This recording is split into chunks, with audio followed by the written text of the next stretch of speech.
When someone dies, their family can spend thousands of dollars within just a few days. Some of that money goes to the funeral home. Some goes to a casket manufacturer. Some goes to a cemetery or a crematorium. And some goes to florists, insurers, and a dozen other businesses most families never even think about. One death can create revenue for an entire network of companies. So to understand this industry, we're going to do one simple thing. Follow the money. Here's what makes this business strange from the start. It has the most reliable customer base of any industry on Earth. About 3.1 million Americans die every year, guaranteed. And yet, the largest funeral company in North America just posted a quarter where its funeral margins dropped from 24% to 21%, even as revenue barely moved. Family-owned funeral homes are closing at a rate of roughly 600 a year.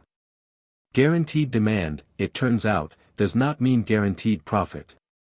By the end of this video, you'll know exactly where that $8,300 goes when a family arranges a funeral, why a quiet shift in how Americans die is breaking the industry's oldest business model, how a Wall Street company ended up owning your neighborhood funeral home without changing the sign out front, and why one funeral home's failure became one of the darkest corporate scandals in recent memory. Let's start with a single traditional funeral. According to the National Funeral Directors Association, the median cost of a funeral with viewing and burial was $8,300 in 2023. But that number is revenue, not profit.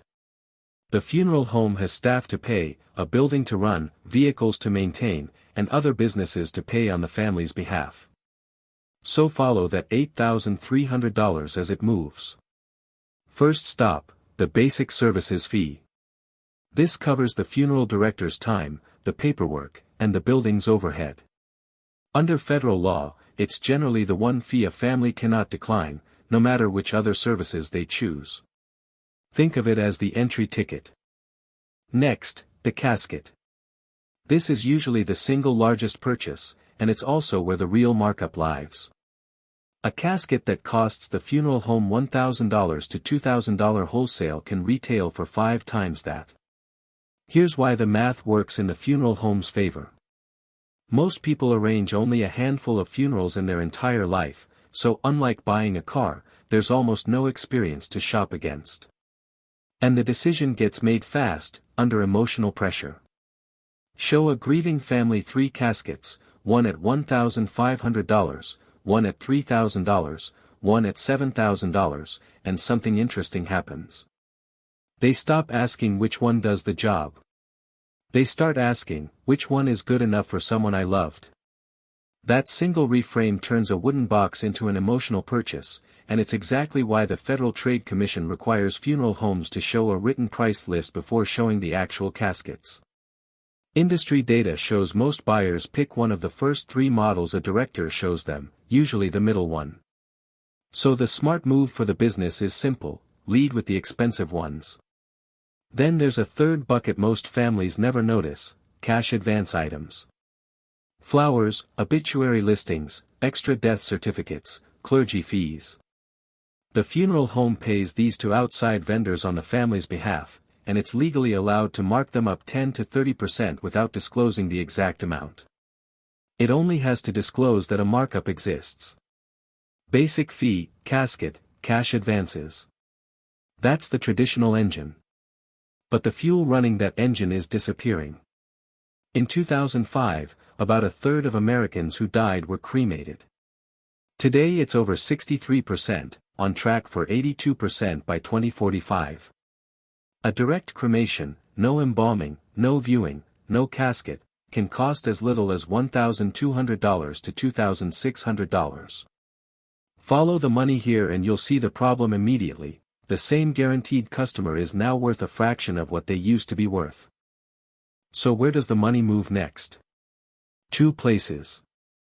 The first is the cemetery, and this is where the money follows a different logic entirely. A cemetery's real product is land, and once a plot is sold, that piece of ground usually can't be sold again. So cemeteries make their real money elsewhere, grave preparation, headstones, mausoleum space, and above all, pre-need sales, meaning property sold to people who aren't dead yet. Pre-need cemetery sales now run gross margins above 30%, notably higher than funeral services themselves. It's a real estate business quietly wearing a funeral business's name. The second place the money moves is scale. If each customer is worth less, the business needs more customers per location. And that's exactly what's been happening to the ownership of this industry. Service Corporation International, the largest death care company in North America, brings in over $4 billion a year across 43 states and 8 Canadian provinces. Here's the part most families never realize: when SCI buys a funeral home, it often keeps the family name on the building and keeps the same staff at the front desk. You could be sitting across from a director whose card still says Smith Family Funeral Home, while the money you're handing over flows into a corporate system managing thousands of locations at once. Follow it far enough, and a single local funeral becomes one transaction inside a portfolio of casket sales, cremations, cemetery plots, and pre-need contracts, repeated across the entire country. That's what happens when the math gets squeezed and a company scales to compensate. But sometimes, when the math gets squeezed at a business that never had SCI's oversight, what breaks isn't a balance sheet. It's something far worse. In 2023, authorities in Penrose, Colorado, investigated a foul smell coming from a building called Return to Nature Funeral Home. Inside, they found nearly 190 decomposing bodies, some stacked in rooms for as long as 4 years. The owners had been taking payment for cremations and sending grieving families urns filled with dry concrete instead of their loved ones' actual remains.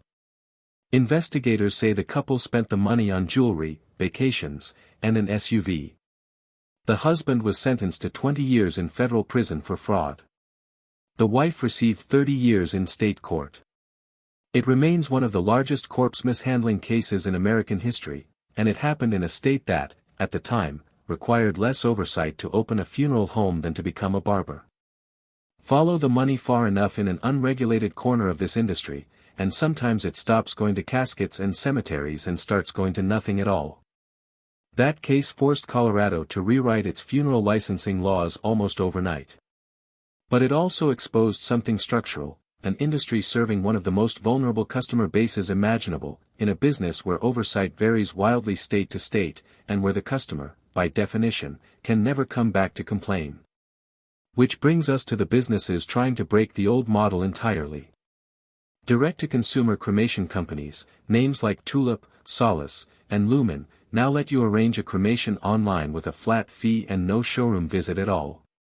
Death doulas, once a fringe idea, are now certified through organizations with over 9,000 trained practitioners, helping families skip the funeral home and handle arrangements themselves. Both trends chip away at the same assumption the traditional model depends on, that a grieving family has no choice but to walk in and accept whatever's on the price list. So follow the money all the way through, and here's the full shape of it. A small independent funeral home handling around 150 cases a year, at roughly $1.2 million in revenue, might net its owner somewhere around $150,000 to $200,000 after payroll, building costs, and licensing.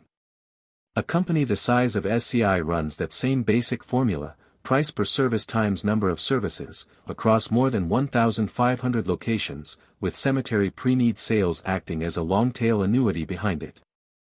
Same underlying math as the family-owned home down the street. Just multiplied by a company with shareholders instead of a name on the door. The funeral industry never had to create demand. That part was always guaranteed. The real business, the one worth understanding, is deciding how much of the money flowing through that one unavoidable event each company, each casket, and each cemetery plot manages to capture on the way through. And that's the business of funerals.